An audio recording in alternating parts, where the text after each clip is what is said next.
어머님, 짐 싸세요, 짐. 갑자기 뭔 짐을 싸라는 거니?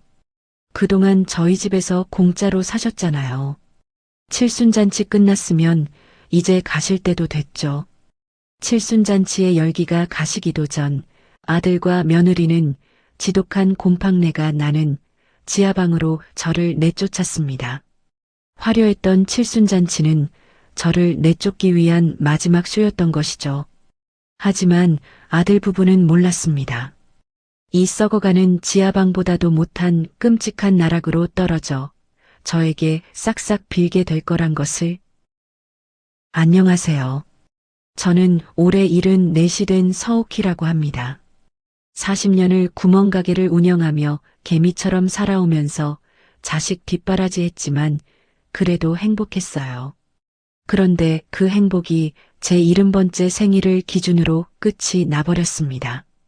아직도 깊은 상처로 남은 그때의 이야기, 그리고 지금의 이야기를 함께 들려봐 드릴까 해요. 그날은 제 칠순잔치 날이었습니다. 동네에서 제일 큰 식당을 빌려서 잔치를 열었어요. 아들 경준이와 며느리 주연이가 정성스럽게 준비한 잔치였죠. 40년 동안 구멍가게를 하면서 정을 나눈 단골 손님들이 모두 찾아왔습니다. 오래된 친구들도 꽃다발을 들고 하나둘씩 모여들었어요. 식당 안은 금방 사람들로 가득 찼습니다. 며느리 주연이가 제 손을 꼭 잡고 웃으며 말했습니다. 어머님, 오늘 너무 고우세요. 역시 주인공은 다르시다니까요. 어서 여기 상석에 편하게 앉아 계세요. 다른 건 저희가 다 할게요. 저는 그저 며느리의 싹싹한 모습에 마음이 뿌듯했습니다. 주연이는 손님들이 올 때마다 문 앞까지 쏜살같이 달려나가 반갑게 맞이했어요. 아이고, 어서 오세요.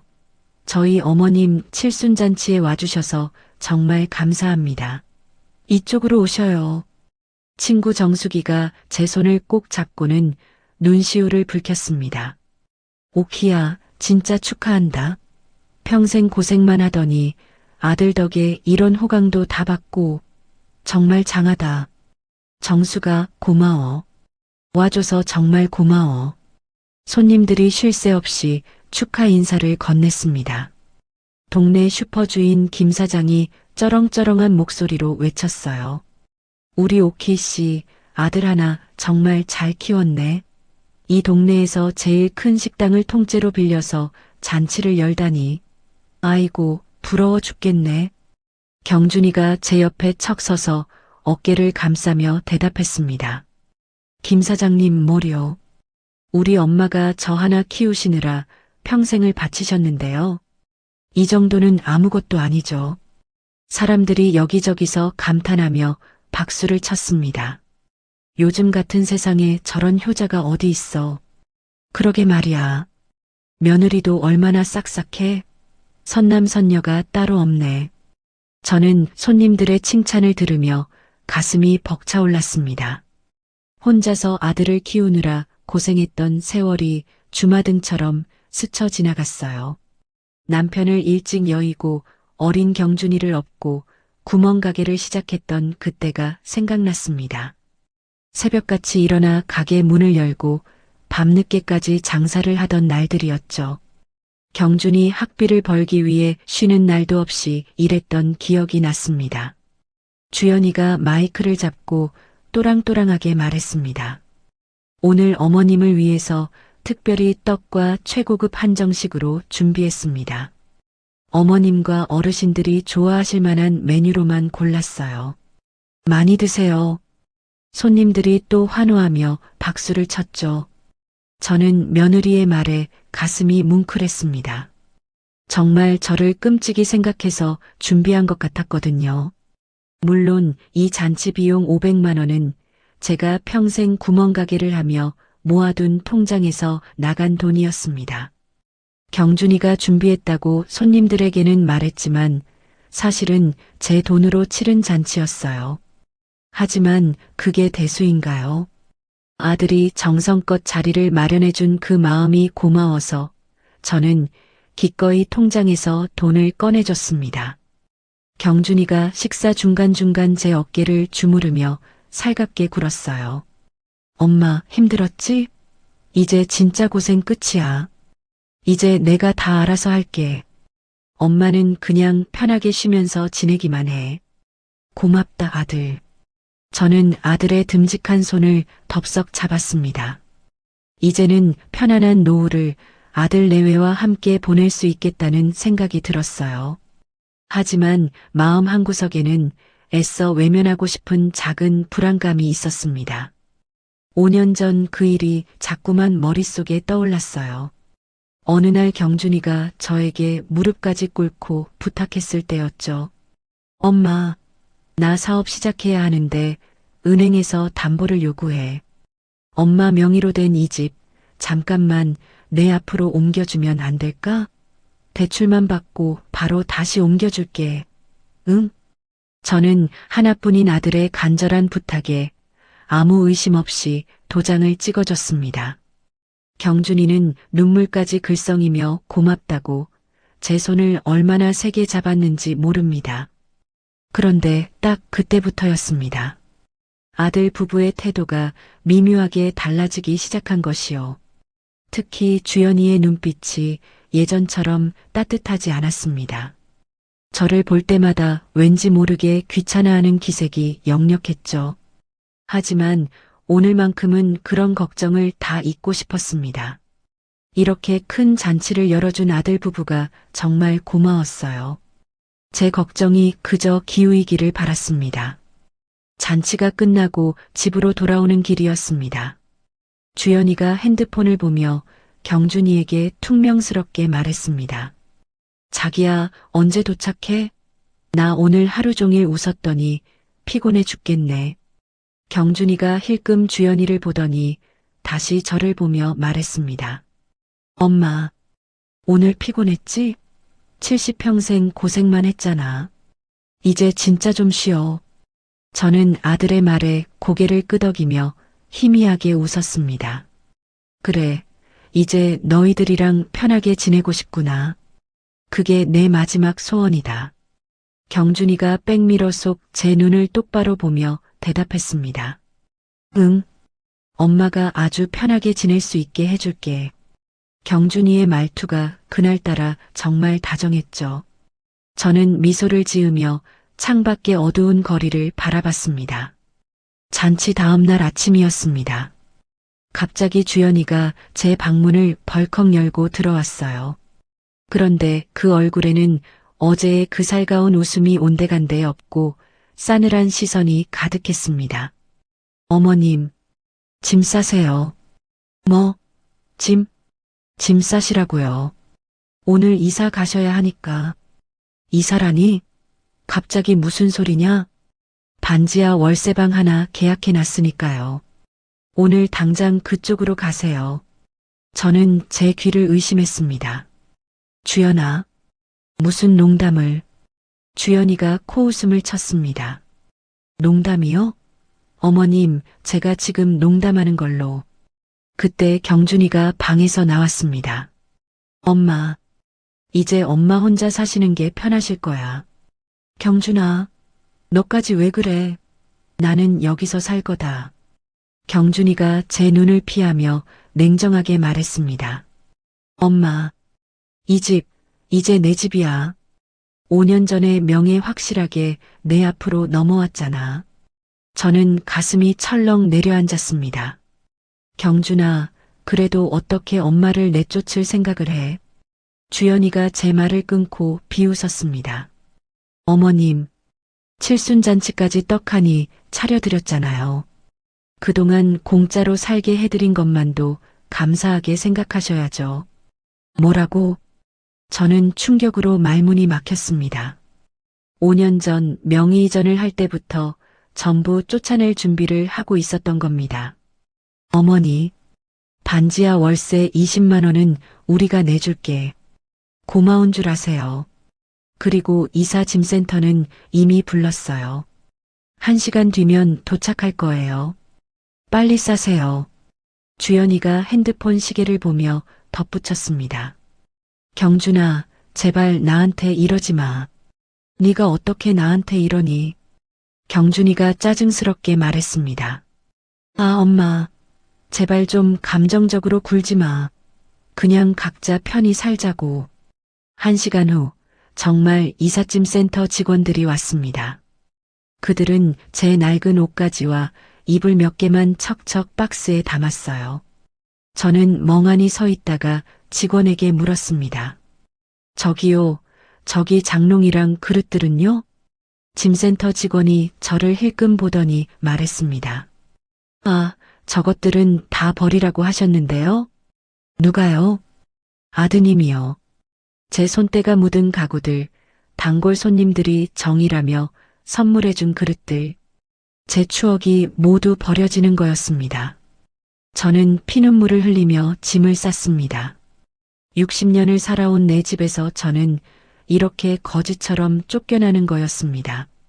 트럭을 타고 도착한 곳은 지독한 곰팡이 냄새가 가득한 반지하 방이었습니다. 창문은 땅 밑에 있어서 흙먼지 묻은 사람들의 발만 보였어요. 누군가 지나갈 때마다 시끄러운 신발 소리가 머리를 울렸습니다. 이삿짐 센터 직원들이 제 낡은 박스 몇 개를 방구석에 툭 내려놓고 갔습니다. 저는 그 순간 깨달았습니다. 제 인생이 완전히 무너졌다는 것을요. 어제 그 화려했던 칠순잔치의 행복이 모두 거짓이었다는 것을요. 저는 차가운 바닥에 주저앉아 소리내어 울었습니다. 어떻게 내 아들이 나한테 이럴 수가 있을까요? 평생을 아들 하나만 보고 살았는데. 하지만 우는 것만으로는 아무것도 해결될 게 없었습니다. 저는 눈물을 닦고 일어섰어요. 당장 내일부터 어떻게 살아야 할지 그걸 생각해야 했습니다. 반지하 방에서 첫날 밤을 보냈습니다.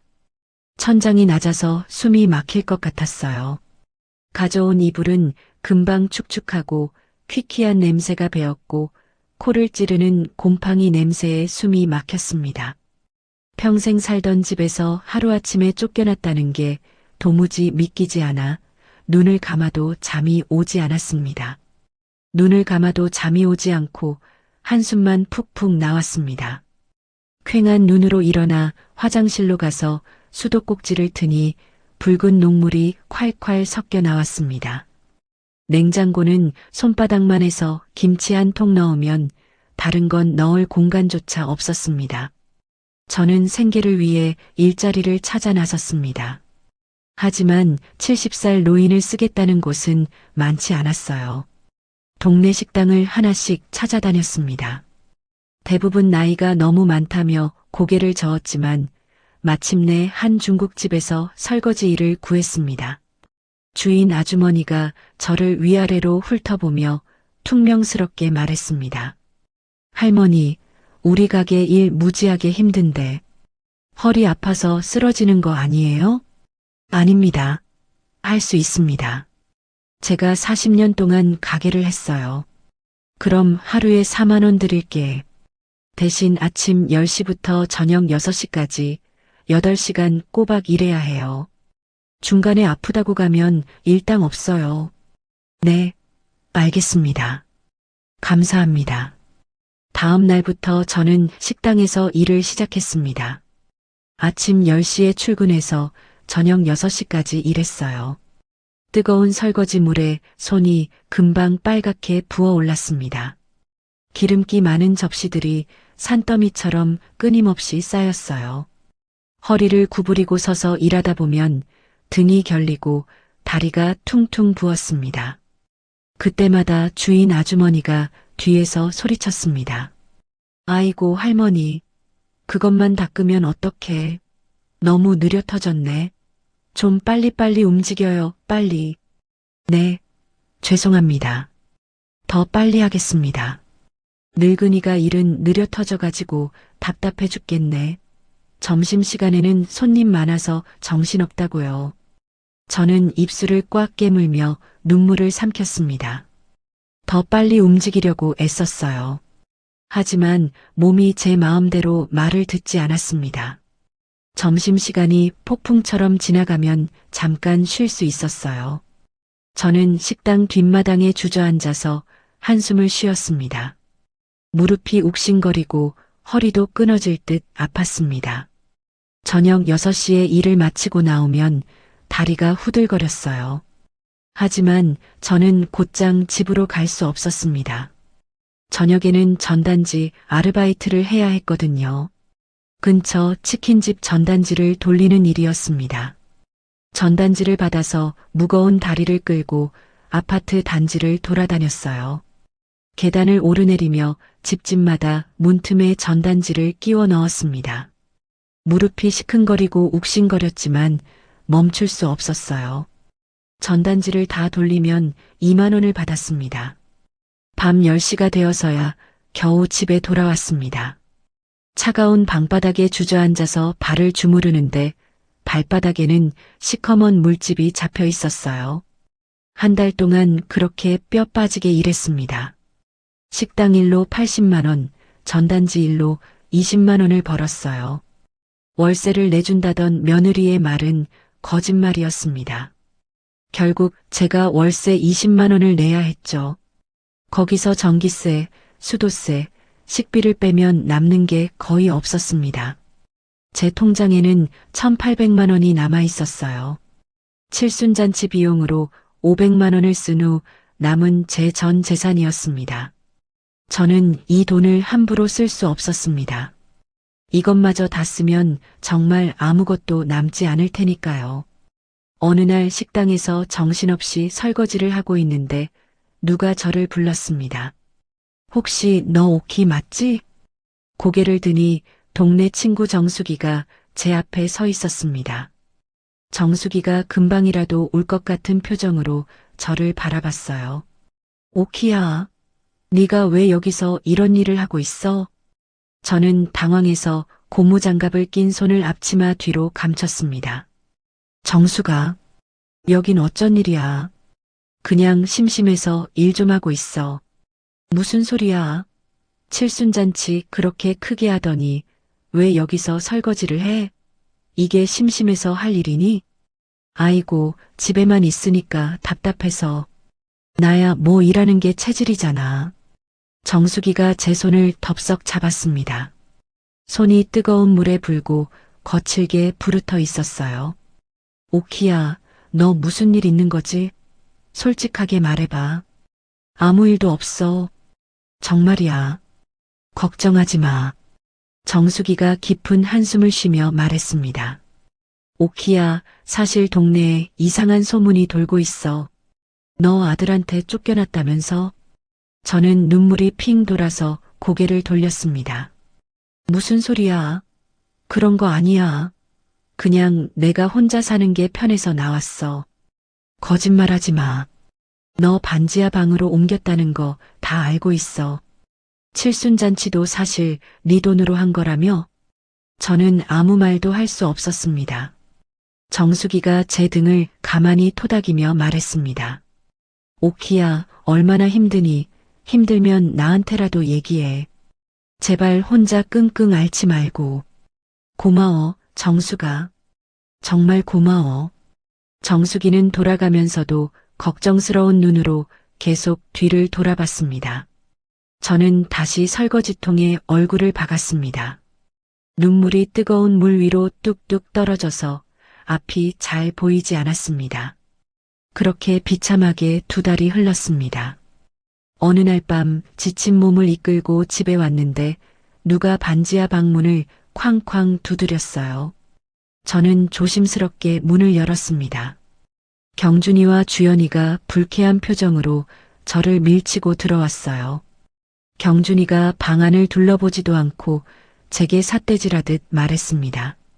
엄마, 통장 어딨어? 당장 내놔. 통장은 왜? 왜긴 왜야? 엄마 요즘 건망증 심해져서 깜빡깜빡하잖아. 이제 재산 관리는 이 아들이 해야겠어. 저는 기가 막혀서 경준이를 빤히 쳐다봤습니다. 무슨 소리야? 나 멀쩡해. 건망증 같은 거 없어. 주연이가 팔짱을 끼고 비웃듯이 끼어들었습니다. 어머님, 멀쩡하긴요. 요즘 기억력이 하루가 다르게 떨어지셨잖아요. 그거 치매 초기 증상이에요. 저희가 병원 예약해 놨으니까 가보셔야 해요. 나는 아무 데도 안 아파. 병원 갈 필요 없다고 했다. 경준이가 머리를 거칠게 쓸어 넘기며 짜증을 냈습니다. 엄마, 지난번에 길 잃어버렸잖아. 기억 안 나? 내가 언제 길을 잃어? 동네 슈퍼 주인이 그러던데 엄마가 집을 못 찾아서 한참을 헤매고 다녔다고. 저는 너무 어이가 없어서 실소가 터졌습니다. 경준아, 거짓말 좀 하지 마. 나는 단 한 번도 길을 잃은 적 없어. 주연이가 다그치듯 말했습니다. 어머님, 자꾸 이렇게 현실을 부정하시면 병세만 악화돼요. 빨리 치료받으셔야 한다니까요. 나 치매 아니라고. 너희들 도대체 무슨 속셈이야? 저는 있는 힘껏 목소리를 높였습니다. 경준이가 싸늘하게 눈을 빛내며 말했습니다. 엄마, 좋게 말할 때 통장 내놔. 엄마가 그 돈 관리하다가 사기라도 당하면 어떡해. 내가 안전하게 관리해준다는 거잖아. 싫어. 단 한 푼도 못 줘. 이건 내 마지막 남은 돈이야. 진짜 말 안 통하네. 엄마, 이거 법적으로 처리할 수도 있어. 엄마가 정상적인 판단 능력이 없다고 판명되면 우리가 후견인 신청해서 재산 다 관리할 수 있거든. 저는 가슴이 철렁 내려앉았습니다. 경준이가 정말로 제 마지막 돈까지 빼앗으려 한다는 걸 알았어요. 나가, 이 돈에 미친 것들아. 당장 내 집에서 나가. 저는 문을 가리키며 소리를 질렀습니다. 경준이와 주연이가 어깨를 으쓱하며 밖으로 나갔습니다. 문이 닫히기 직전 주연이가 비웃는 목소리로 말했죠. 잘 생각해 보세요. 다 어머님 좋으라고 저희가 도와드리려는 건데 고집 부리지 마시고요. 문이 쾅 닫혔습니다. 저는 그 자리에 주저앉아서 숨겨둔 통장을 꺼내봤습니다. 1,800만 원. 이것마저 빼앗기면 저는 정말 끝이었습니다. 며칠 후 정수기가 또다시 저를 찾아왔습니다. 정수기가 조심스럽게 입을 열었습니다. 오키야, 동네에 도는 소문 들었어? 무슨 소문? 네 며느리 주연이가 네가 치매라고 동네방네 얘기하고 다니고 있어. 저는 정수기를 멍하니 바라봤습니다. 뭐라고? 주연이가 이웃들한테 우리 어머님이 치매 초기라서 걱정이다. 자꾸 돈을 숨기고 길을 잃으신다고 울면서 말하고 다닌다더라. 저는 온몸에 힘이 쭉 빠졌습니다. 주연이가 저를 정신병자로 몰아가며 거짓 소문을 퍼뜨리고 있었던 겁니다. 오키야, 이거 그냥 두면 안 돼. 이러다 너 정말 큰일 나. 뭐라도 해야지. 뭘 어떻게 해? 하나뿐인 며느리를 고소할 수도 없고. 정수기가 제 손을 꽉 잡았습니다. 오키야, 정신 바짝 차려. 통장만은 절대 넘기지 마. 무슨 일이 있어도 그거라도 지켜야 해. 알아, 그럴 생각이야. 정수기가 돌아간 후 그날 밤 저는 반지하 방 곰팡이 핀 천장을 보며 누워 있었습니다. 창문 밖으로는 여전히 사람들의 발소리가 시끄럽게 들렸습니다. 눈을 감고 있자니 이렇게 사는 게 도대체 무슨 의미가 있을까? 차라리 이대로 눈 감고 일어나지 않는 게 낫지 않을까? 라는 끔찍한 생각이 머릿속을 맴돌았습니다. 하지만 저는 고개를 세차게 저었어요. 아닙니다.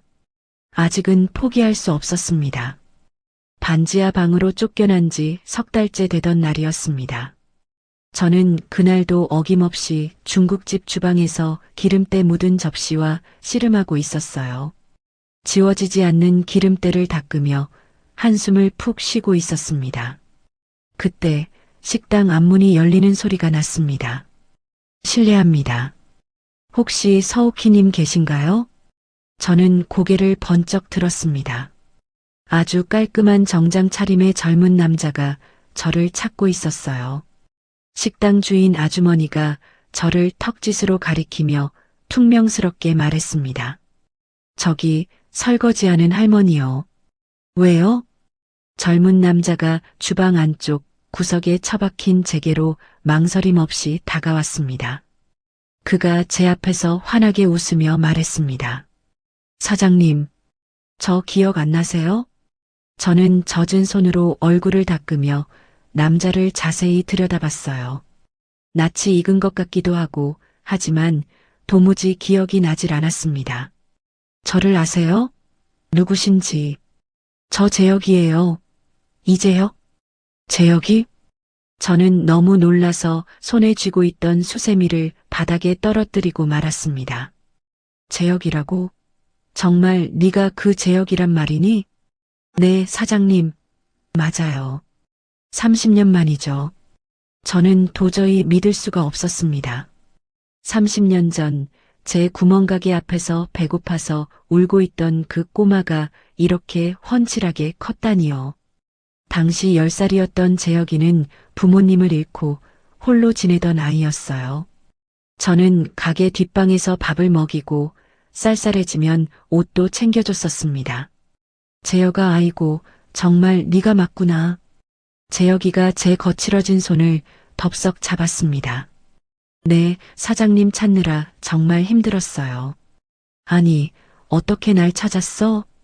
사장님을 찾으려고 알아보다가 이 동네 정수기 아주머니를 우연히 만났어요. 그분께 이 식당에서 일하신다는 얘기를 겨우 들었어요. 저는 눈물이 핑 돌았습니다. 30년이 지났는데 저를 잊지 않고 찾아와 준 재혁이가 너무 고마웠어요. 재혁이가 지저분한 주방을 둘러보며 목소리를 떨었습니다. 사장님, 근데 여기서 왜 설거지를 하고 계세요? 그냥 일이 필요해서. 정수기 아주머니한테 다 들었어요. 아드님이 사장님 내쫓으셨다면서요? 저는 부끄러워서 고개를 돌렸습니다. 재혁이가 떨리는 목소리로 말했습니다. 사장님, 제가 당장 아드님한테 가서 따지고 올게요. 어떻게 은혜도 모르고 이런. 안 돼, 재혁아. 그건 우리 가족 일이야. 네가 끼어들 일이 아니야. 재혁이가 눈시울을 붉혔습니다. 사장님 덕분에 제가 포기하지 않고 여기까지 왔어요. 그런 사장님이 이렇게 고생하시는 걸 제가 어떻게 보고만 있습니까? 재혁아, 고맙다. 그 얘기는 이제 그만하고 넌 지금 뭐하고 지내니? 재혁이가 주머니에서 명함을 꺼내 제 손에 쥐어줬습니다. 대기업 식품 계열사 상무이사 이재혁. 재혁아, 아이고, 네가 이렇게 성공했어? 네, 다 사장님 덕분이에요. 저는 가슴이 벅차올랐습니다. 그 작고 배고팠던 아이가 이렇게 훌륭하게 자랐다니요. 며칠 후 재혁이가 다시 저를 찾아왔습니다. 제가 식당 일을 마치고 나오길 밖에서 기다리고 있었어요. 사장님, 저 사장님께 제안할 게 하나 있어요. 무슨 제안? 제가 최근에 베이커리 카페에 투자를 했습니다. 그 카페 운영을 사장님께서 맡아주셨으면 합니다. 저는 너무 어이가 없어서 웃음이 나왔습니다. 재혁아, 너 지금 나 놀리니? 나 70이야. 이 늙은이가 무슨 카페를 운영해? 사장님은 40년 동안 장사를 하셨잖아요. 저는 그 경험과 노하우가 필요합니다. 아이고, 구멍가게랑 카페가 같니? 카페는 젊은 사람들이나 하는 거지. 재혁이가 아주 진지한 얼굴로 제게 말했습니다. 월급 300만 원 드릴게요. 그리고 카페 수익의 10%를 추가로 사장님께 드리겠습니다. 저는 깜짝 놀라서 재혁이를 멍하니 바라봤습니다. 뭐라고? 한 달에 300만 원? 네. 그리고 카페가 잘 되면 수익금도 더 많이 나눠 갖는 겁니다. 이건 투자 제안이에요. 재혁아, 그건 너무 많아. 나 같은 늙은이한테는 과분해. 재혁이가 제 손을 다시 한번 꼭 잡았습니다. 사장님, 제발 부탁드립니다. 저 혼자서는 안 돼요. 사장님의 그 따뜻한 마음씨와 경험이 꼭 필요합니다. 저는 마음이 복잡해졌습니다. 70이 넘어서 새로운 일을 시작한다는 게 너무나 두려웠어요. 재혁아, 나 생각 좀 해볼게. 네, 사장님. 천천히 생각해보고 연락주세요. 그날 밤 곰팡내 나는 반지하 방에 누워 밤새 생각했습니다. 이 지긋지긋한 설거지와 전단지 돌리는 일로는 언제까지 버틸 수 있을까요? 몸은 하루가 다르게 아프고 힘들어지는데요. 재혁이의 제안이 자꾸만 머릿속을 맴돌았습니다. 며칠 후 제가 결심을 굳히려던 바로 그때였습니다. 경준이가 어떻게 알았는지 반지하 방문을 박차고 들어왔어요. 엄마, 지금 무슨 카페를 한다고 난리야? 누가 그러던? 시끄럽고 동네에 소문 다 났어.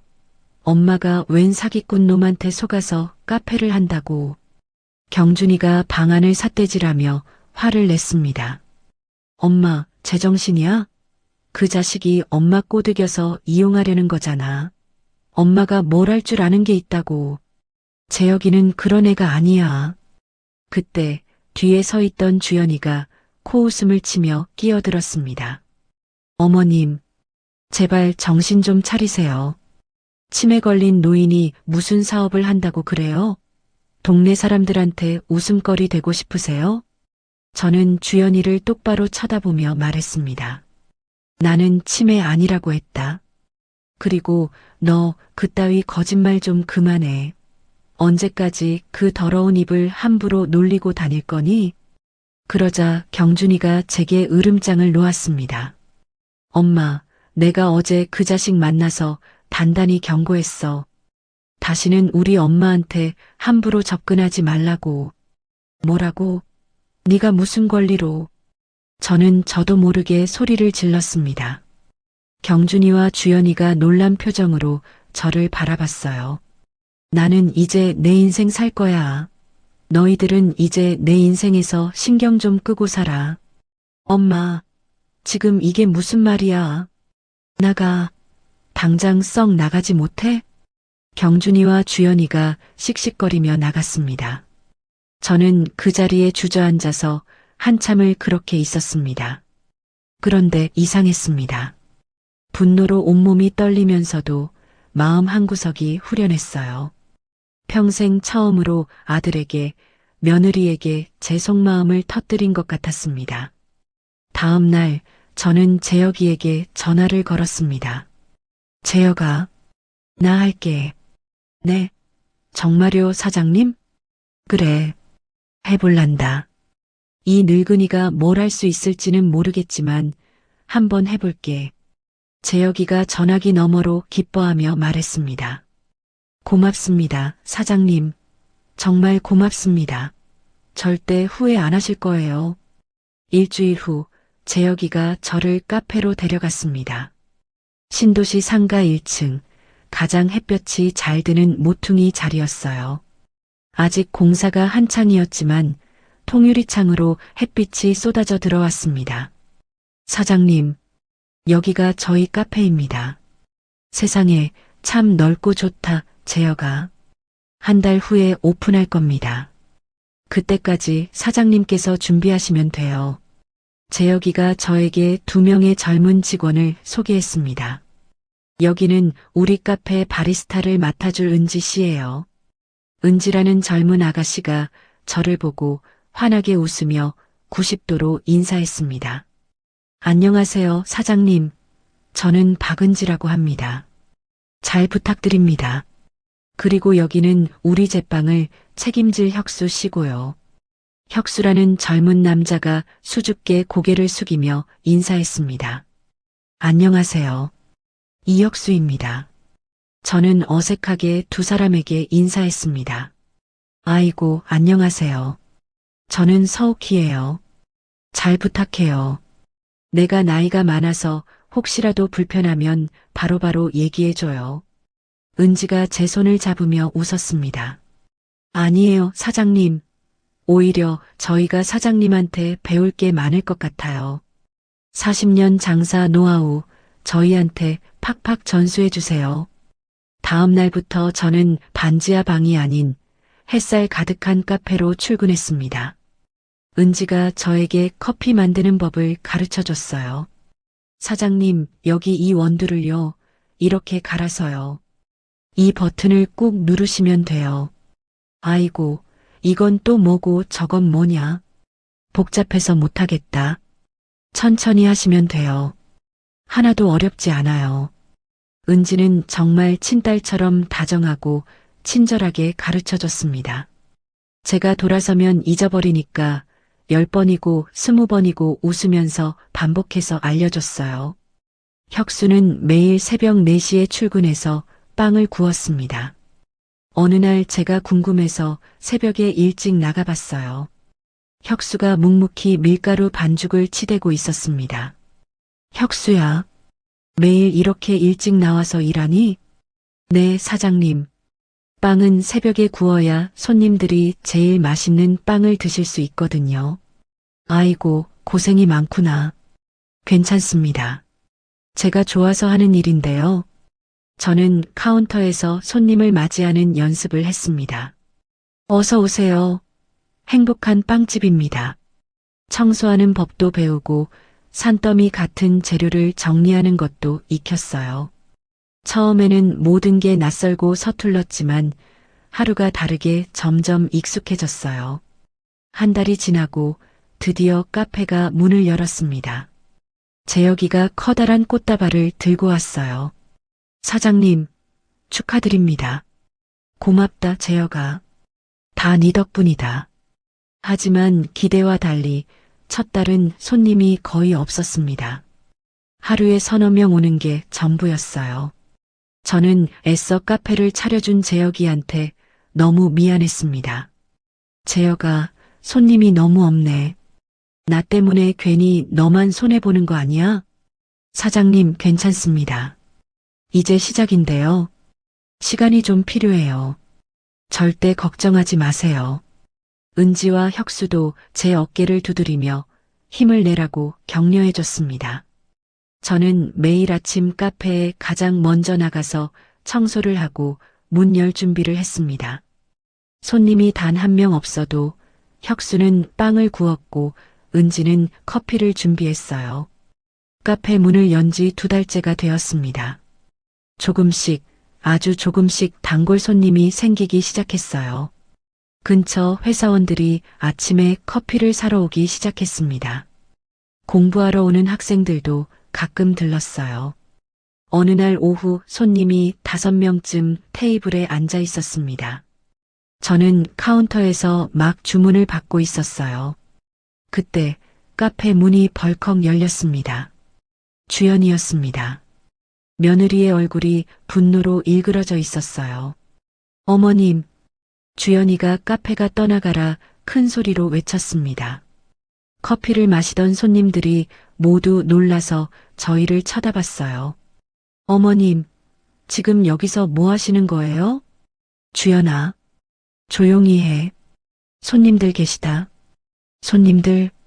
주연이가 갑자기 손님들을 향해 돌아서며 소리쳤습니다. 여러분, 속지 마세요. 이 사람 저희 시어머니인데 치매 환자예요. 정신이 온전치 못한 사람이라고요. 이런 사람이 만든 음식을 어떻게 믿고 먹어요? 저는 얼굴이 불타는 것처럼 화끈거렸습니다. 손님들이 당황하며 수군거리기 시작했어요. 뭐야, 저 할머니가 치매라고? 헐, 그럼 여기 음식 먹어도 되는 거야? 신고해야 하는 거 아니야? 한 손님이 자리에서 벌떡 일어나 밖으로 나갔습니다. 다른 손님들도 겁에 질린 표정으로 하나둘씩 따라 나갔어요. 주연아, 너 정말 그만해. 어머님이 그만두세요. 치매 걸렸으면 집구석에 조용히 처박혀 있을 것이지 어딜 나와서 이 망신을 시켜요. 그때 사무실에서 소리를 듣고 재혁이가 뛰어나왔습니다. 아니, 지금 여기서 뭐 하시는 겁니까? 당신 뭐야? 당신이 우리 어머님 꼬드긴 그 사기꾼이지? 시어머니 이용해서 돈 벌려는 속셈이지? 말 함부로 하지 마시죠. 당장 나가세요. 경찰 부르기 전에. 경찰? 좋아. 경찰 불러.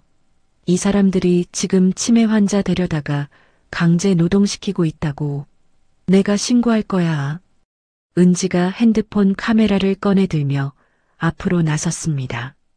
저도 지금부터 다 찍을게요. 업무방해랑 명예훼손으로 당장 고소할 거예요. 주연이가 은지를 잡아먹을 듯이 노려봤습니다. 뭐? 고소? 웃기지 마. 주연이가 욕설을 한바탕 퍼붓더니 씩씩거리며 카페를 나갔습니다. 쾅! 하고 문이 닫히자 저는 그 자리에 다리가 풀려 주저앉았습니다. 너무 창피하고 부끄러워서 죽고 싶었습니다. 재혁이가 저를 일으켜 세웠습니다. 사장님, 괜찮으세요? 어디 다치신 데 없으세요? 재혁아, 미안하다. 정말 미안해, 나 때문에. 아닙니다. 사장님 잘못이 아니에요. 절대 아니에요. 아니야, 나 그만둘게. 이러다가 너희들까지 다 망하겠어. 재혁이가 제 어깨를 꽉 잡았습니다. 사장님, 절대 포기하지 마세요. 저희가 있잖아요. 저희가 사장님 지켜드릴게요. 우리 힘내요, 네. 은지와 혁수도 제 옆으로 다가왔습니다. 맞아요, 사장님. 저희가 있잖아요. 저런 사람 말에 지지 마세요. 저는 흐르는 눈물을 닦았습니다. 이렇게 저를 믿어주는 젊은 사람들이 있는데 제가 여기서 포기할 수는 없었습니다. 그날 밤 경준이한테서 전화가 왔습니다. 엄마, 당장 그 카페 일 그만둬. 싫다. 뭐? 싫어. 엄마, 좋게 말할 때 그만두지 않으면 나도 법적 조치 취할 거야. 엄마, 정신 온전하지 않다고 병원에 신고해 버릴 거라고. 저는 더 이상 듣고 싶지 않아서 전화를 끊어버렸습니다. 손이 분노로 부들부들 떨렸습니다. 어떻게 제 아들이 저에게 이럴 수가 있을까요? 다음 날 아침 저는 무거운 마음으로 카페에 출근했습니다. 혁수가 갓 구운 단팥빵을 제게 건넸습니다. 사장님, 어제 놀라셨죠? 달달한 거 드시고 힘내시라고 특별히 팥 듬뿍 넣어서 만들었어요. 고맙다, 혁수야. 은지가 제 옆으로 다가와서 밝게 말했습니다. 사장님, 제가 어젯밤에 곰곰이 생각해 봤는데요. 제가 인스타그램에 우리 카페 이야기 올려도 될까요? 인스타그램? 그게 뭔데? 그냥 인터넷에 우리 사장님이랑 카페 사진이랑 글 올리는 거예요. 요즘엔 사람들이 그런 거 많이 보거든요. 저는 그게 뭔지 잘 모르겠지만 저를 위해 애쓰는 은지의 마음이 고마워서 고개를 끄덕였습니다. 그래, 뭐든 해봐라. 카페에 도움이 될 것 같으면 뭐든지 해봐. 은지가 제 손을 잡고 환하게 웃었습니다. 네, 사장님. 걱정 마세요. 우리 카페 꼭 대박 날 거예요. 저는 이 젊고 따뜻한 직원들의 마음에 다시 한번 힘을 얻었습니다. 그렇습니다. 아직 포기하기에는 일렀어요. 카페를 오픈한 지 석 달이 지났습니다. 손님들이 조금씩 늘어가던 어느 날 은지가 주방에서 다급하게 저를 불렀어요. 사장님, 빨리 이거 좀 보세요. 지금 난리 났어요. 은지야, 왜 그래? 무슨 일 났어? 은지가 흥분을 감추지 못하고 핸드폰을 제 눈앞에 들이밀었습니다. 완전 좋은 일 났죠. 지난번에 며느님이 와서 소란 피웠던 날, 제가 사장님 이야기 인스타그램에 올렸잖아요. 댓글 좀 보세요. 뭐라고 써 있는데? 잘 안 보인다. 은지가 제 옆에 바싹 붙어서 신이 난 목소리로 댓글을 하나하나 읽어줬습니다. 와, 칠순 할머니가 카페 운영하시는 거 실화? 진짜 대단하시다. 여기 꼭 가보고 싶어요. 할머니 사연 보고 팬 됐어요. 응원합니다. 힘내세요. 세상에 이 사람들이 다 나에 대해서 쓴 거라고? 네, 사장님. 지금 댓글이 1000개가 넘었어요. 은지가 제 손을 잡고 방방 뛰었습니다. 사장님, 이제 완전 유명인 되셨어요. 우리 스타 사장님. 며칠 후 정말 낯선 번호로 전화가 왔습니다. 여보세요? 안녕하세요. 혹시 행복카페 서옥희 사장님 되실까요? 저는 방송국에 근무하는 PD라고 합니다. 네, 전데요. 방송국은 무슨 일로? 다름이 아니라 인스타그램에서 사장님 이야기를 봤습니다. 저희 프로그램에서 사장님의 사연을 좀 취재하고 싶은데 혹시 시간 괜찮으실까요? 저는 너무 당황했습니다. 방송이요? 저 같은 늙은이를 뭘 찍겠다고요? 아닙니다. 사장님 이야기가 정말 감동적이거든요. 칠순의 새로운 도전을 하신다는 것 자체가 요즘 힘들어하는 많은 분들께 큰 희망을 드릴 것 같아요. 저는 재혁이와 은지에게 이 사실을 말했습니다. 재혁이가 웃으며 말했습니다. 사장님 망설일 게 뭐 있어요? 당연히 하셔야죠. 우리 카페 홍보도 되고 얼마나 좋아요. 그래도 내가 카메라 앞에 서려니 영 부담스럽고 떨리는데. 은지가 제 손을 꼭 잡았습니다. 사장님, 걱정 마세요. 사장님은 그 자체로 멋있으시니까요. 저는 결국 취재를 승낙하고 방송 촬영 날이 왔어요. 커다란 카메라와 조명이 카페 안으로 들어왔고 저는 떨리는 마음으로 앞치마 자락만 매만졌어요. PD가 저를 안심시키려는 듯 웃으며 말했습니다. 사장님, 너무 긴장하지 마시고 그냥 평소에 하시던 대로 편하게 해주세요. 카메라에 빨간 불이 들어오고 작가가 부드러운 목소리로 질문했습니다. 사장님, 칠순이라는 나이에 이렇게 카페를 시작하시게 된 특별한 계기가 있으신가요? 저는 숨기지 않고 솔직하게 대답했습니다. 사실 제가 칠순잔치 바로 다음 날 아들 며느리와 살던 집에서 쫓겨났어요. 네. 쫓겨나셨다고요? 네.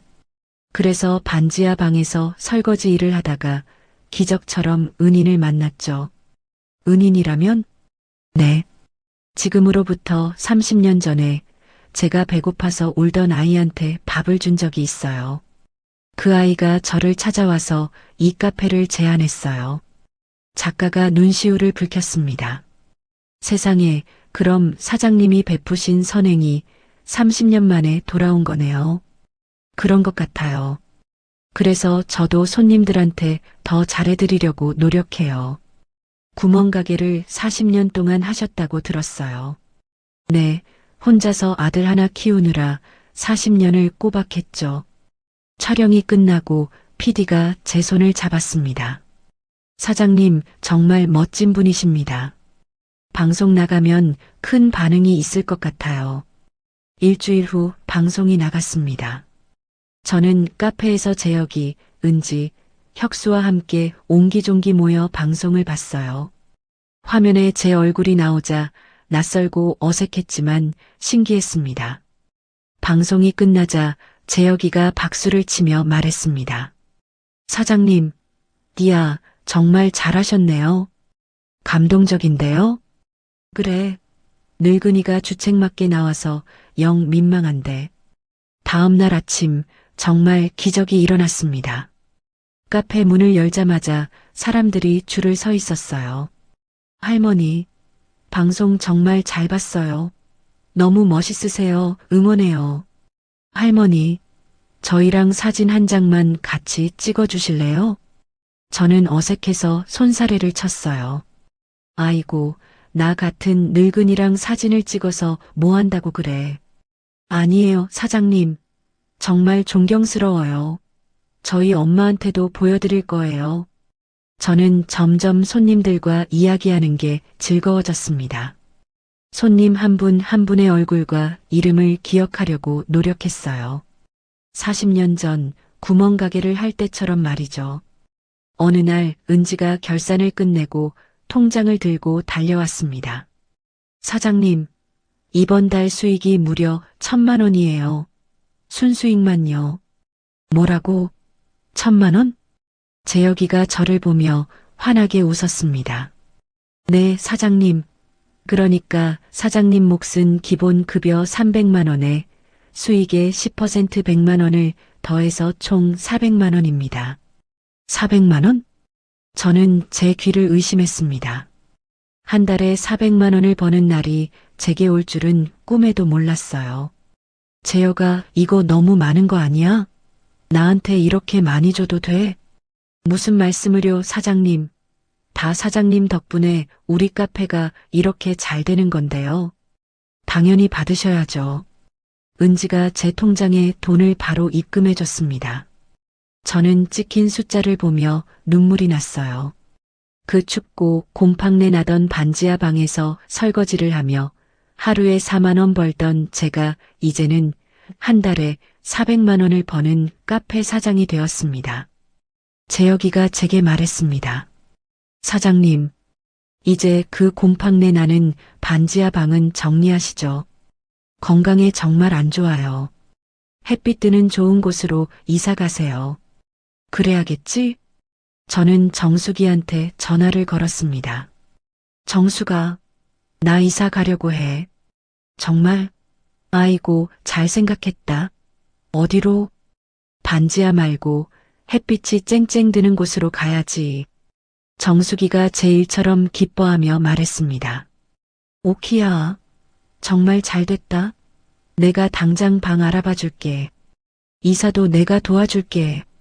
일주일 후, 저는 햇빛이 잘 드는 깨끗한 2층 원룸으로 이사했습니다.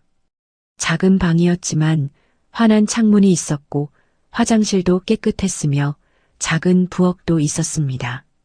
정수기가 짐을 날라주며 제 손을 잡았습니다. 오키야, 이제야 정말 사람 사는 집 같다. 고생 끝났어. 그러게 말이다, 정수가. 나도 그래. 그날 저녁 카페 직원들이 집들이 선물을 들고 찾아왔습니다. 은지가 예쁜 화분을 들고 왔어요. 사장님, 새집 장만하신 거 축하드려요. 이거 햇빛 좋아하니까 창가에 두고 키우세요.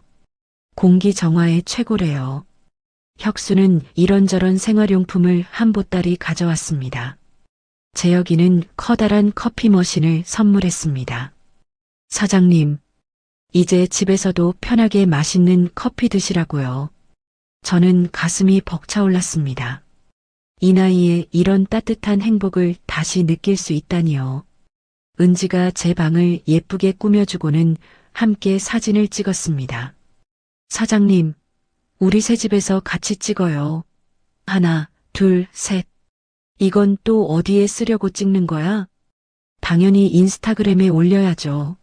사장님 새집 구경하고 싶어하는 팬분들이 얼마나 많다고요. 저는 혼자 사는 게 더 이상 외롭지 않았습니다. 오히려 마음이 편하고 자유로웠어요. 누구 눈치 보지 않고 제 마음대로 살 수 있었습니다. 은지가 제 인스타그램 계정도 따로 만들어줬습니다. 사장님, 이제 사장님 계정으로 직접 글도 올려보세요. 내가 어떻게 그런 걸 해? 제가 다 가르쳐 드릴게요. 여기 사진기 모양 누르시고요. 여기다가 글 쓰시고요. 그 다음에 이 버튼 누르시면 돼요. 쉽죠? 저는 서툴지만 조금씩 배웠습니다. 카페에서 일어나는 일상들을 사진으로 찍어서 올렸어요. 오늘 새로 나온 빵이에요. 맛있게 드세요. 금방 댓글이 달렸습니다. 할머니 너무 귀여우세요. 빵 사러 당장 갈게요. 할머니 늘 응원해요. 건강하세요. 팔로워가 어느새 10,000명을 넘었습니다. 은지가 저보다 더 신나서 말했습니다. 사장님, 이제 진짜 인플루언서세요. 인플루언서? 그게 또 뭔데? 하, 인스타그램에서 엄청 영향력 있는 사람이란 뜻이에요. 어느 날은 한 커피 회사에서 연락이 왔습니다. 사장님, 저희 제품 협찬해 드리고 싶은데요. 협찬이요? 네. 저희 커피 원두를 사용해 보시고 괜찮으시면 사장님 인스타그램에 한번 올려주실 수 있을까요? 물론 광고비는 따로 넉넉히 챙겨드리겠습니다. 저는 재혁이한테 물어봤습니다. 재혁아, 나 이런 거 해도 되는 거야? 사장님, 당연하죠. 제품이 좋은 제품이라면 얼마든지 하세요. 이제 사장님 인스타그램 영향력이 엄청 크시니까요. 정말 신기한 일이었습니다. 70이 넘어서 인터넷 스타가 될 줄은 꿈에도 몰랐어요. 어느 날 제빵사 혁수가 저를 불렀습니다. 사장님, 우리 카페만의 특별한 시그니처 메뉴를 만들고 싶은데요. 사장님만의 레시피로요. 내 레시피?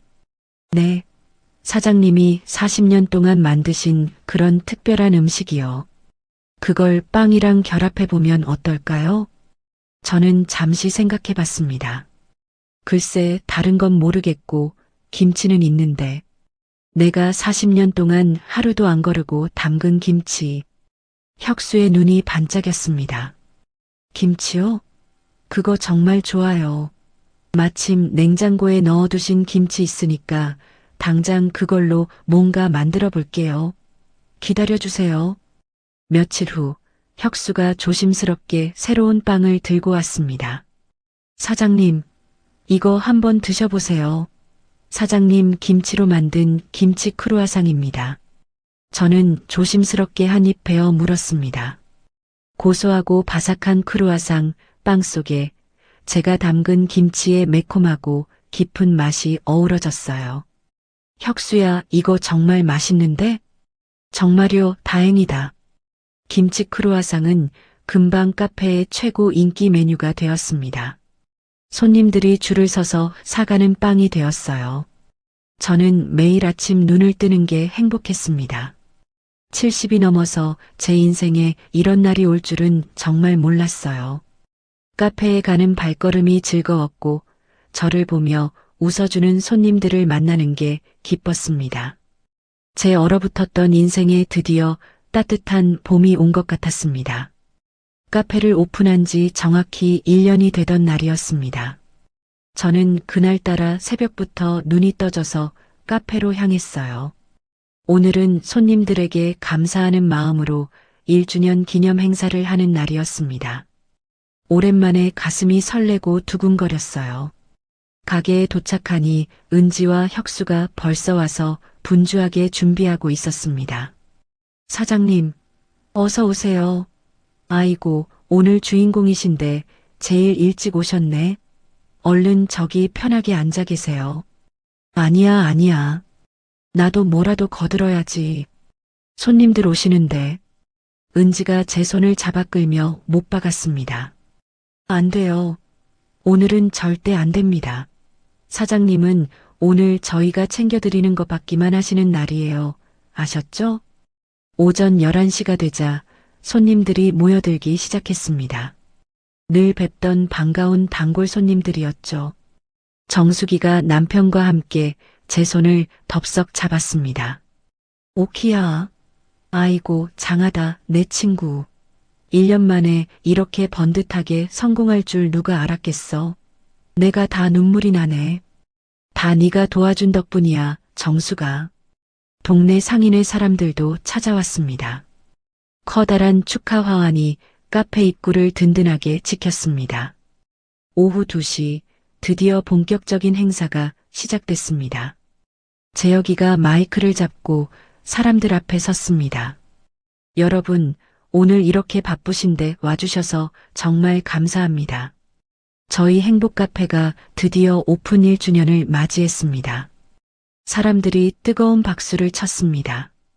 재혁이가 저를 가만히 바라보며 말을 잇는데 목소리가 조금 떨리는 것 같았어요. 여기 계신 서옥희 사장님을 처음 만난 건 아득한 30년 전입니다. 저는 그때 부모도 없이 떠돌던 10살짜리 고아였습니다. 순간 카페 안이 조용해졌습니다. 너무 배가 고파서 구멍가게 앞을 서성이고 있었죠. 그때 사장님이 저를 보시고는 아무것도 묻지 않으시고 안으로 데리고 들어가셨습니다. 재혁이의 목소리가 점점 더 떨렸습니다. 따뜻한 밥을 주셨습니다. 추울까봐 옷도 챙겨주셨어요. 저한테는 어머니 같은 분이셨습니다. 저는 눈앞이 흐려져서 고개를 숙였습니다. 그런 사장님이 7순이 넘어서 힘든 시기를 보내신다는 소식을 들었습니다. 그래서 제가 받은 은혜의 10,000,000,000이라도 갚고 싶었습니다. 재혁이가 제게 다가와 손을 잡았습니다. 사장님, 정말 존경합니다. 저는 평생 사장님을 제 어머니처럼 생각하고 모시겠습니다. 여기저기서 훌쩍이는 소리가 들렸습니다. 사람들이 큰 박수를 쳤어요. 저는 흐르는 눈물을 닦으며 일어났습니다. 재혁아, 이렇게 훌륭하게 잘 자라줘서 내가 더 고맙다. 재혁이가 저를 꼭 안았습니다. 저는 30년 전 밥 한 술에 눈물을 뚝뚝 흘리던 그 작은 소년을 떠올렸습니다. 배고파서 떨던 그 아이가 이렇게 훌륭한 사람이 되어서 제 앞에 서 있었습니다. 행사가 끝나고 재혁이가 저를 따로 불렀습니다. 사장님, 이번 달 매출 보셨어요? 드디어 1억 원 넘었습니다. 뭐, 1억? 네. 그래서 이번 달 사장님 몫은 1,000,000원이 넘을 겁니다. 재혁아, 나 이렇게 많이 받아도 되는 거니? 이거 너무 많은 거 아니야? 재혁이가 환하게 웃으며 말했습니다. 아닙니다, 사장님. 사장님이 피땀 흘려 일하신 만큼 당연히 받으시는 겁니다. 저는 통장을 확인했습니다. 카페에서 일한 지 1년 동안 모은 돈이 어느새 5,000,000원이 넘었어요. 반지하 방에서는 상상도 못할 돈이었습니다. 며칠 후 재혁이가 새로운 제안을 했습니다. 사장님, 이제 2호점을 오픈하려고 합니다. 2호점이라고? 네, 저쪽 반대편 신도시예요. 사장님께서 2 매장을 총괄 관리해 주시면 좋겠습니다. 재혁아, 내가 그걸 할 수 있을까? 물론이죠. 사장님 아니면 이 일은 아무도 못합니다. 얼마 후 2호점이 문을 열었습니다. 저는 2 매장을 오가며 직원들을 관리하고 손님들을 챙겼어요. 몸은 바빴지만 마음은 날아갈 듯 즐거웠습니다. 손님들을 만나고 젊은 직원들과 이야기하는 게 제 삶의 활력이 되었습니다. 어느 날 저녁 은지가 저를 보며 물었습니다. 사장님, 요즘 행복하세요? 저는 은지를 보며 환하게 웃었습니다. 그럼 행복하고 말고 내 인생에 이렇게 행복한 적이 없었어. 은지가 제 손을 잡으며 웃었습니다. 헤헤. 저도 사장님 만나서 매일매일 행복해요. 나도 너희들 만나서 정말 행복하다. 1년 전 그 춥고 곰팡내 나던 반지하 방에서 숨죽여 울던 제가 이제는 많은 사람들에게 희망을 주는 사람이 되었습니다. 재혁이, 은지, 혁수, 정숙이 그들이 제 곁에 있었습니다. 저는 매일 아침 카페에 가는 게 즐거웠습니다. 손님들을 만나는 게 기뻤습니다. 70이 넘어서 이런 삶을 살 수 있다는 게 그저 감사했어요. 카페 1주년을 넘기고 3달쯤 지났습니다. 어느 날 오후 카페는 손님들로 제법 붐비고 있었어요. 저는 카운터에서 웃으며 손님들의 주문을 받고 있었습니다. 그때 갑자기 카페 문이 쾅 하고 요란하게 열렸어요. 주연이었습니다. 며느리의 얼굴은 눈물과 콧물로 완전히 범벅이 되어 있었어요. 주연이가 저를 보자마자 미친 듯이 달려와서 제 앞에 무릎을 꿇었습니다. 어머님, 어떡해요, 어머님. 손님들이 모두 놀라서 저희 쪽을 쳐다봤어요. 카페 안의 공기가 순식간에 얼어붙었습니다. 저는 너무 당황해서 주연이를 일으키려 했습니다. 주연아, 너 지금 뭐 하는 짓이야? 어서 일어나. 사람들이 다 보잖아. 어머님, 경준 씨가. 주연이가 울부짖으며 말을 잇지 못했습니다. 저는 순간 가슴이 쿵 하고 내려앉았어요. 경준이가 왜? 무슨 일이야? 어서 말해. 병원에 입원했어요. 스스로 목숨을 버리려고 했어요. 저는 귀를 의심했습니다. 뭐라고? 그게 지금 무슨 소리야? 스스로를 해쳤어요. 다행히 제가 발견해서 병원에 겨우 데려갔어요. 저는 다리에 힘이 풀려 그 자리에 쓰러질 뻔했습니다. 마침 은지가 놀라서 달려와 저를 부축했어요. 사장님, 괜찮으세요? 주연이가 제 옷자락을 붙잡고 매달렸습니다. 어머님, 제발 우리 경준 씨 좀 살려주세요. 빚독촉 때문에 도저히 견딜 수가 없대요. 저는 떨리는 목소리로 물었습니다. 빚이 도대체 얼만데? 3억이에요. 저는 입을 다물지 못했습니다. 그때 사무실에서 재혁이가 뛰쳐나왔습니다. 사장님, 이게 무슨 일입니까? 괜찮으십니까? 주연이가 재혁이를 보자마자 그 아이에게도 매달렸습니다. 제발 저희 어머님 좀 설득해 주세요. 지금 아들이 죽게 생겼단 말이에요. 재혁이가 저를 보며 조심스럽지만 단호하게 말했습니다. 사장님, 정신 차리십시오. 함정일 수 있습니다. 조심하셔야 해요. 재혁아, 그래도 내 아들이야. 저 지경이라는데 병원에는 가봐야지. 저는 떨리는 손으로 앞치마를 벗었습니다. 은지야, 미안한데 카페 좀 부탁해. 네, 사장님. 걱정 마시고 어서 다녀오세요. 재혁이가 저를 차에 태웠습니다. 주연이도 훌쩍이며 뒷자리에 따라 탔어요. 병원으로 가는 내내 저는 손이 덜덜 떨리는 것을 멈출 수가 없었습니다. 병원에 도착했습니다. 일반 병동이 아니라 굳게 문이 닫힌 정신과 병동이었어요. 주연이가 앞장서서 병실로 저를 안내했습니다. 문을 열고 들어갔습니다. 경준이가 침대에 멍하니 누워 있었습니다. 왼쪽 손목에는 하얀 붕대가 칭칭 감겨 있고 초점 없는 눈으로 천장만 바라보고 있었습니다. 경준아. 경준이가 아주 천천히 고개를 돌리고는 저를 보자마자 다쳤던 눈물샘이 터진 듯 눈물이 주르륵 흘렀습니다. 엄마. 경준이가 아이처럼 흐느끼기 시작했습니다. 왜 그랬어? 왜 이런 끔찍한 짓을 했어? 죄송해요. 엄마 정말 죄송해요. 너 잘못되면 이 엄마 보고는 어떻게 살라고. 매일같이 빚쟁이들한테 전화가 와요. 더는 견딜 수가 없었어요. 그때 의사가 들어왔습니다. 보호자분이십니까? 네, 제가 엄마입니다. 환자가 현재 극심한 우울증과 불안장애를 겪고 있습니다. 당분간은 가족들의 절대적인 관심과 지원이 필요합니다. 얼마나 입원해야 하나요? 최소한 달은 지켜봐야 할 것 같습니다. 약물 치료와 상담 치료를 병행할 겁니다. 저는 고개를 끄덕였습니다. 의사가 나가고 저는 경준이를 보며 말했습니다. 경준아, 다른 생각 아무것도 하지 말고 일단 치료부터 받아. 병원비는 이 엄마가 어떻게든 낼게. 주연이가 제 손을 덥석 잡았습니다. 어머님, 고맙습니다. 정말 고맙습니다. 저는 복잡한 감정에 휩싸였습니다.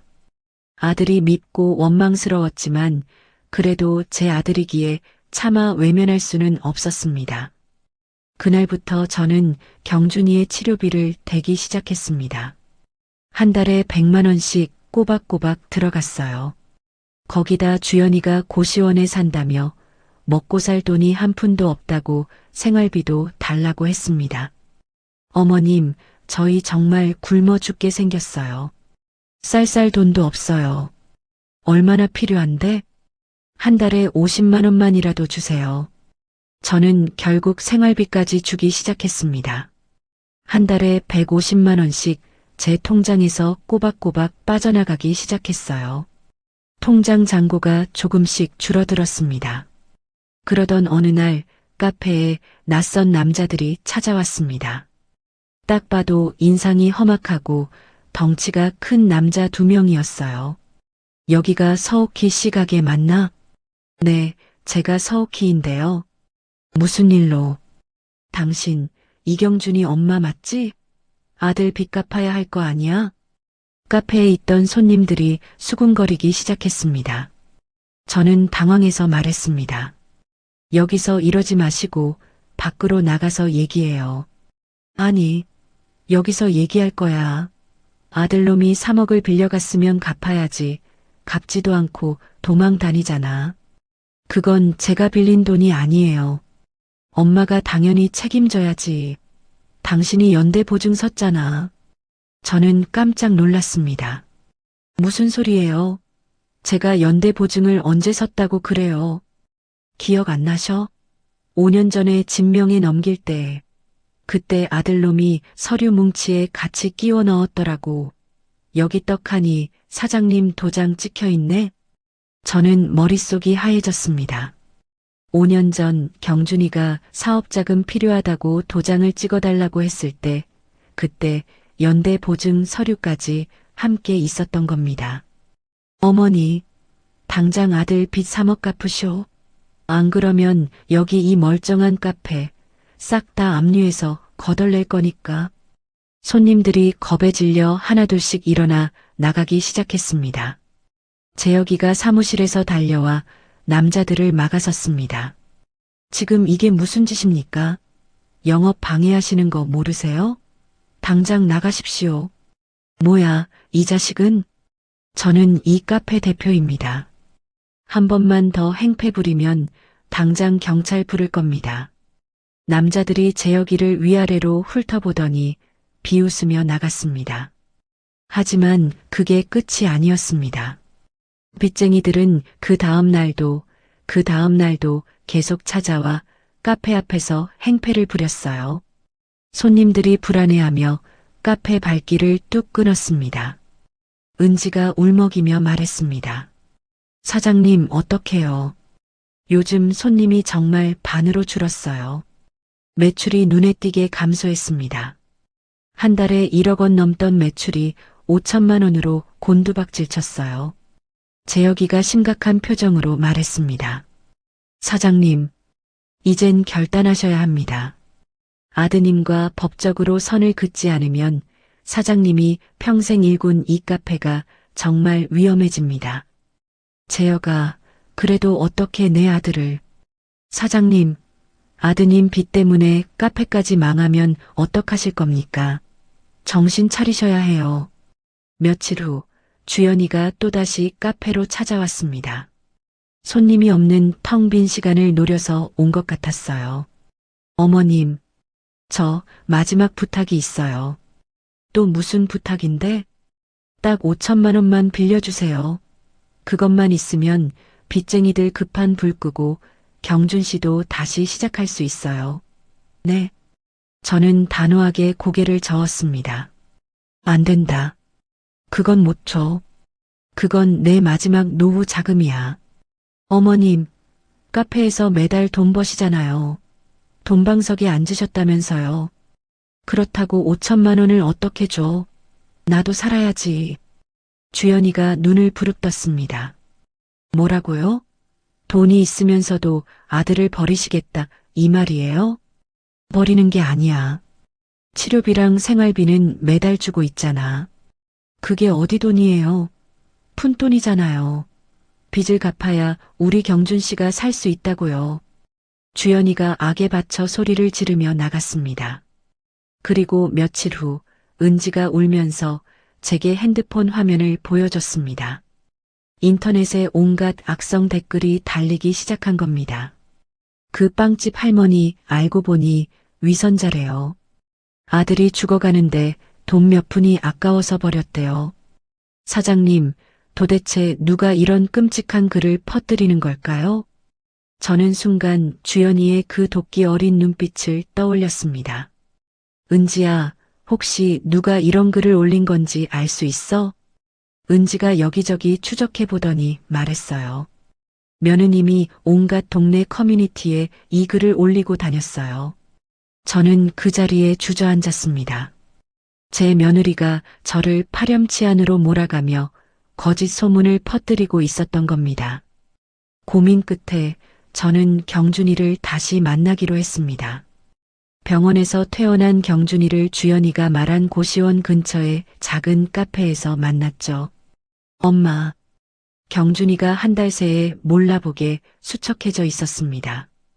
경준아, 5천만 원은 못 준다.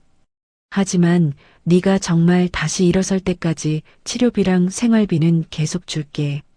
엄마, 그것만으로는 빚을 갚을 수가 없어. 빚쟁이들이 매일같이 찾아온다고. 나한테 있는 돈을 다 주면 이 엄마는 다시 그 곰팡내 나는 반지하로 가야 해. 이제 그렇게는 못 산다. 경준이가 소리쳤습니다. 아니, 엄마가 자식을 도와줘야 하는 거 아니야? 엄마는 돈 많잖아. 나는 평생 너 하나만 보고 살았어. 너를 위해서라면 뭐든지 다 했어. 하지만 이제는 이 엄마도 내 인생을 살고 싶다. 저는 처음으로 아들에게 제 속마음을 솔직하게 말했습니다. 경준이가 충격받은 표정으로 저를 바라봤어요. 그때 옆에 있던 주연이가 벌떡 일어나 소리쳤습니다. 어머님은 정말 피도 눈물도 없는 냉혈한이에요. 자식이 죽어가는데 지금 그 말이 나와요. 나도 더는 죽고 싶지 않아. 나도 살고 싶어서 이러는 거야. 저는 그 말을 남기고 카페를 나왔습니다. 카페로 돌아왔지만 마음이 천근만근 무거웠습니다. 그날 밤 잠을 한숨도 자지 못했습니다. 다음 날 아침 카페 문을 열려고 하는데 경준이와 주연이가 카페 앞에 서 있었습니다. 엄마, 문 열어. 당장 문 열라고. 어머님, 우리 얘기 좀 들어주시라니까요. 문 여세요. 이른 아침부터 출근하던 손님들이 지나가며 힐끔힐끔 쳐다봤어요. 저는 어쩔 수 없이 문을 열었습니다. 경준이와 주연이가 득달같이 안으로 들어왔어요. 마침 커피를 사러 온 손님 몇 분이 있었습니다.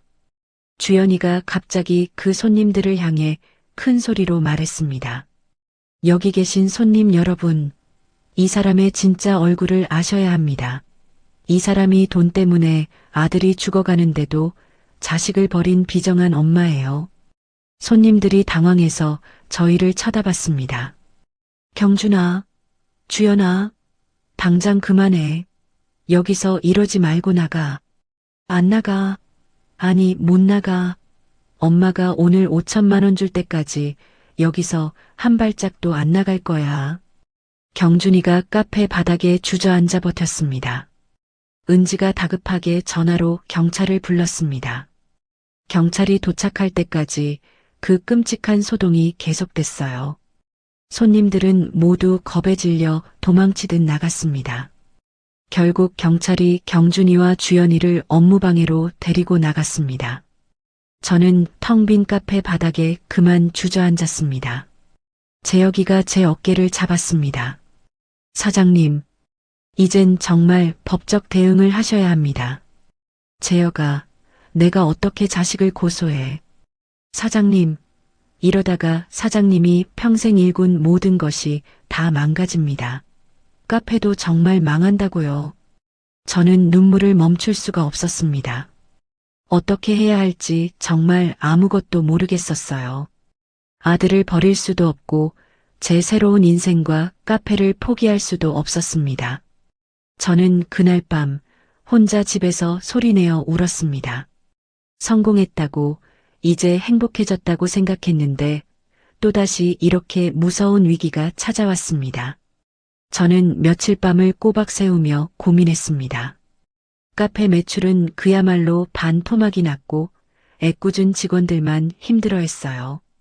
은지는 매일같이 쏟아지는 악성 댓글 때문에 손님들 몰래 눈물을 훔쳤습니다. 혁수는 저에게 차마 말은 못하고 재혁이에게 카페를 그만둘까 고민한다고까지 했습니다. 보다 못한 재혁이가 무거운 표정으로 제 사무실로 들어왔습니다. 사장님, 이제 선을 그으셔야 합니다. 아주 명확하게요. 사장님이 인간적으로 도와줄 수 있는 마지막 선을 정하세요.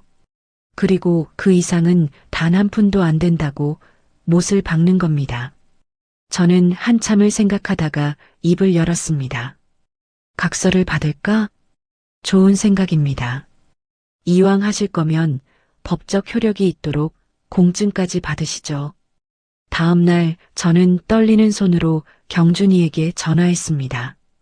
경준아, 너희들 지금 당장 공증사무소로 나와. 경준이의 목소리가 금세 밝아졌습니다. 뭐, 공증사무소? 왜? 엄마, 드디어 5천만 원 주기로 한 거야? 그건 아니고 만나서 얘기 좀 하자. 경준이와 주연이가 한껏 기대해 부푼 얼굴로 공증사무소로 들어왔습니다. 재혁이와 공증인이 제 옆에 앉아 있었죠.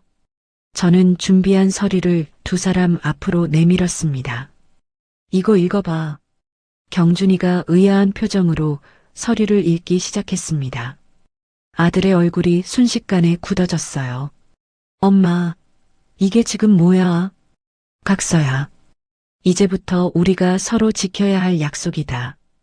경준이가 각서를 책상에 내팽개치듯 말했습니다. 매달 고작 50만 원? 엄마, 장난해? 이걸로 우리 둘이 어떻게 살아? 저는 단호하게 말했습니다. 2년 동안, 딱 2년 동안만 매달 50만 원씩 생활비를 줄게. 네 치료비 명목이다. 하지만 그 이상은 단 한 푼도 없어. 옆에 있던 주연이가 악을 쓰듯 소리쳤습니다. 어머님, 그럼 3억이나 되는 빚은 어떡하고요?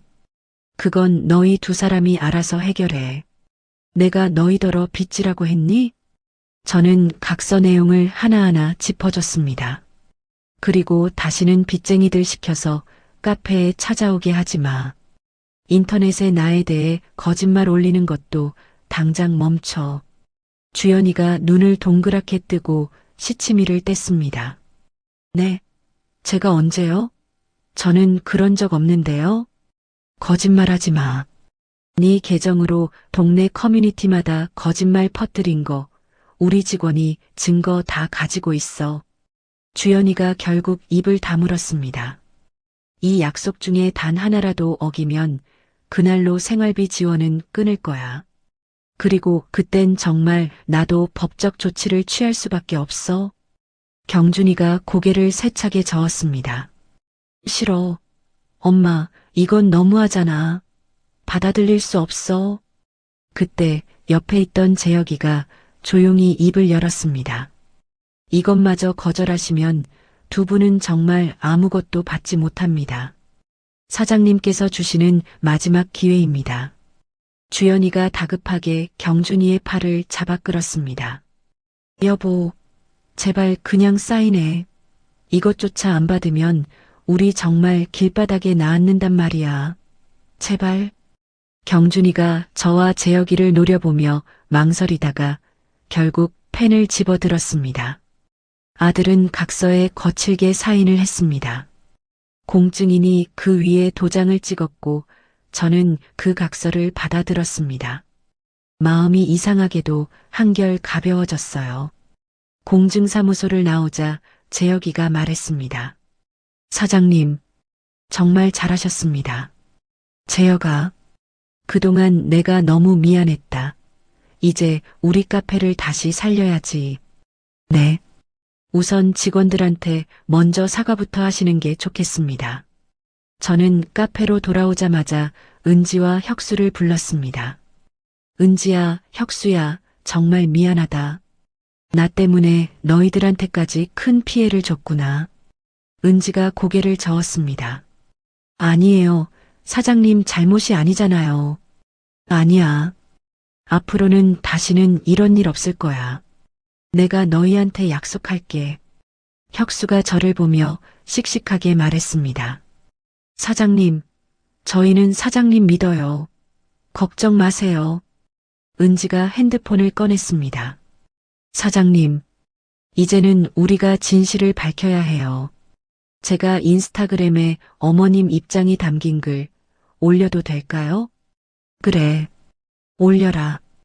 은지가 글을 쓰기 시작했습니다. 저의 입장을 차분하게 설명하고 주연이가 거짓말을 퍼뜨렸던 증거 자료도 함께 올렸어요. 글을 올린 지 얼마 되지 않아 댓글이 달리기 시작했습니다. 와, 며느리가 진짜 악마였네. 할머니 응원합니다. 그동안 오해해서 죄송해요. 거짓말 퍼뜨린 며느리가 문제네요. 그렇게 저를 비난하던 악성 댓글들은 사라졌습니다. 저를 진심으로 응원해주는 진짜 팬들이 다시 돌아왔습니다. 카페를 다시 정상화하기 위해 리뉴얼 이벤트를 준비했습니다. 재혁이가 말했습니다. 사장님, 분위기를 바꿀 겸 새로운 이미지를 만들어야 합니다. 어떻게 하면 좋을까? 그동안 우리를 믿고 기다려준 단골 손님들을 초대해서 작게나마 감사 행사를 여는 겁니다. 일주일 후 카페에서 감사 행사를 열었습니다. 반가운 단골 손님들이 모두 모였어요. 혁수가 새로운 메뉴를 가득 들고 나왔습니다. 사장님, 그리고 여러분, 이 위기를 기회로 삼고자 제가 새로운 메뉴를 개발했습니다. 어머, 그게 뭔가? 바로 전통 한과와 빵을 결합한 퓨전 베이커리입니다. 여기 약과빵, 그리고 강정 크루아상입니다. 손님들이 시식해보고는 감탄했습니다. 세상에, 이거 정말 맛있는데? 너무 신기해요. 한과랑 빵이 이렇게 잘 어울리네요. 이 새로운 메뉴는 금방 입소문을 타기 시작했습니다.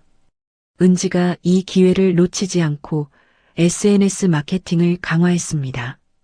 사장님, 이제부터는 매일매일 새로운 콘텐츠를 올릴게요. 아이고, 고맙다, 은지야. 사장님의 일상, 혁수 씨의 새로운 메뉴, 손님들과의 이야기. 이런 따뜻한 걸 계속 올릴 거예요. 점차 떠났던 손님들이 돌아오고 새로운 손님들이 찾아오기 시작했습니다. 매출도 서서히 회복되기 시작했어요. 한 달이 지나자 매출은 다시 예전 수준으로 돌아왔습니다. 재혁이가 기뻐하며 말했습니다. 사장님, 이제 3호점 계획을 다시 추진할 수 있겠습니다. 뭐? 3호점? 네. 투자자들을 다시 설득했습니다. 다들 사장님의 위기 대처 능력을 보고 오히려 더 믿는다고 합니다. 저는 이번 위기를 겪으며 저 자신이 더 강해진 것 같았습니다. 이대로 무너질 것 같았지만 결국 다시 일어섰어요. 어느 날 정수기가 카페로 찾아왔습니다. 오키야, 혹시 나 여기서 일 좀 하면 안 될까? 정수가, 네가? 갑자기 왜? 응. 자식들 다 키워놓고 집에만 있으니까 너무 심심해. 나도 너처럼 멋지게 일하고 싶다. 그래. 그럼 파트타임으로 한번 해봐. 제 오래된 친구 정수기가 카페 아르바이트로 합류했습니다. 친구와 함께 일하니 정말 든든하고 좋았어요. 저는 매일 아침 카페에 출근하는 게 정말 행복했습니다. 저는 약속대로 매달 경준이의 계좌로 50만 원을 보냈습니다. 다행히 그 이후로 아들 부부로부터 어떤 추가 요구도 없었어요. 빚쟁이들도 더 이상 카페에 찾아오지 않았습니다. 그렇게 석 달쯤 지났을 때였습니다. 퇴근하고 집에 가니 우편함에 낯선 편지 한 통이 들어 있었어요. 보낸 사람은 다름 아닌 경준이었습니다. 저는 조심스러운 마음으로 편지를 열었습니다. 아들의 서툰 글씨가 보였어요. 엄마께, 저는 지금 작은 공장에서 기술을 배우며 일하고 있습니다. 매일 아침 6시에 출근해서 저녁 6시에 퇴근해요. 몸은 힘들지만 마음은 편하게 성실하게 일하고 있습니다. 주연이도 편의점 야간 아르바이트를 시작했어요. 저희는 이제 고시원에서 나와 작은 월세방에서 검소하게 살고 있습니다. 엄마가 보내주시는 50만 원은 제 치료비와 최소한의 생활비로 쓰고 있습니다. 나머지는 저희가 벌어서 생활하고 있습니다. 병원에서 정신과 치료를 꾸준히 받으면서 제가 얼마나 큰 죄를 지었는지 깨달았습니다. 제가 죽지 않고 다시 사람답게 살 수 있게 해주셔서 감사합니다. 빚도 주연이와 둘이서 조금씩 갚아가고 있습니다. 아주 오래 걸리겠지만 포기하지 않을게요. 엄마, 부디 건강하세요. 못난 아들 경준 올림. 저는 편지를 다 읽고 나서 저도 모르게 눈물을 흘렸습니다. 제 아들이 정말 변하고 있는 것 같았습니다. 하지만 솔직히 아직 아들을 웃으며 만날 마음의 준비는 되지 않았습니다. 제가 받은 상처가 아직 다 아물지 않았거든요. 저는 그 편지를 서랍 깊숙한 곳에 넣었습니다. 언젠가 제가 아들을 웃으며 만날 준비가 되면 그때 다시 꺼내볼 겁니다. 하지만 지금은 아니었어요. 지금은 오롯이 제가 행복해야 할 시간이었습니다. 계절이 지나 따뜻한 봄이 왔어요. 벚꽃이 흩날리기 시작하는 어느 화창한 오후였어요. 카페 문이 조용히 열리길래 저는 카운터에서 고개를 들었습니다. 경준이었습니다. 꾀죄죄하던 옷차림이 아니라 깔끔한 셔츠 차림이었고 텅 비어있던 얼굴에는 생기가 돌았습니다. 경준이는 조심스럽게 안으로 들어와 구석자리에 앉았어요. 저는 잠시 망설이다가 아들에게 다가갔습니다. 아메리카노 한 잔 주세요. 저는 묵묵히 커피를 내려서 아들 앞에 놓았습니다. 경준이가 고개를 들어 저를 봤습니다. 엄마, 잠깐 앉아, 얘기 좀 하고 싶어. 저는 아들의 맞은편에 앉았습니다. 경준이가 어렵게 말을 시작했습니다. 엄마, 나 1년 넘게 공장에서 일했어. 정말 성실하게. 저는 그저 조용히 들었습니다. 빚도 한참 남았지만 꾸준히 갚고 있어. 그리고 주연이랑 둘이서 작은 떡볶이 가게 시작했어. 시장 구석에 아주 조그만 가게야. 그래. 장사가 엄청 잘 되진 않지만 그래도 우리 둘이 먹고 살만해. 이제 우리 힘으로 사는 거야. 경준이가 커피를 한 모금 마셨습니다.